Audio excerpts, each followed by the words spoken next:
Assalamu alaikum warahmatullahi wabarakatu, ndugu zangu katika imani, niwakumbushe pamoja na kuikumbusha nafsi yangu maneno ya Bwana Mtume atuambia, walladhi nafsi biyadihi lau anna rajula kutila fi sabilillahi thumma uhiya thumma kutila thumma uhiya thumma kutila wa alayhi daini ma dakhala aljanna hatta yukdha anhu dainihi. Haya mafundisho ni madhara ya mtu mwenye kulimbikiza madeni au mwenye deni halafu hakulilipa hilo deni.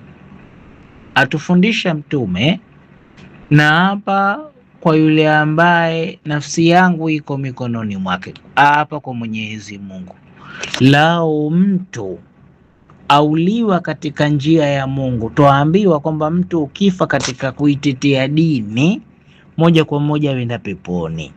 Lakini angalia hapa madhara ya mtu mwenye deni. Lao mtu auliwa katika kuitetea dini kisha akafufuliwa ule mtu mara ya kwanza, halafu akauliwa tena katika njia hiyo hiyo kuitetea dini, kisha akauliwa tena. Umeona?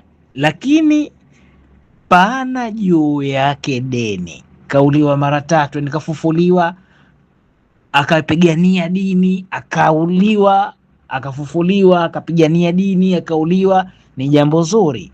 Lakini kama pana juu yake deni, mtu huyu Mtume asema haingii peponi mpaka lilipwe deni lake.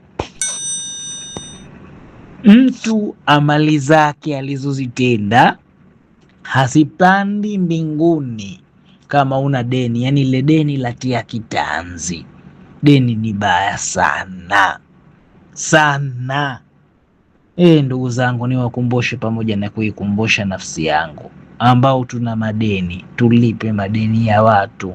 Deni la kutia kitanzi, utafanya matendo mema yote, lakini muda kuwa una deni yote yashikiliwa, yatiwa kitanzi mema yako uliyoyatenda kwa sababu ya deni. Lipeni madeni ya watu wenye madeni. Tumeumbwa hapa, ipo siku tutakufa. Hapa kumetolewa mtu ambaye aitetea dini ya Mungu, ukifa katika njia hiyo moja kwa moja peponi. Lakini muda wa kuwa una deni, huingii peponi mpaka lilipwe deni lako. Lipa deni kabla hujakufa. Ndio maana kwa sisi Waislamu, kabla hatujamzika maiti, tutangaza pale katika msiba, ni nani anemdai maiti huyo, ni nani aje ajitokeze, ndugu zake walipe. Kwa kuogopea nini? Haya, weza ikawa una matendo yako mema umeyatenda, lakini yatazuiwa matendo yale kwa sababu ya deni. Salamu alaikum.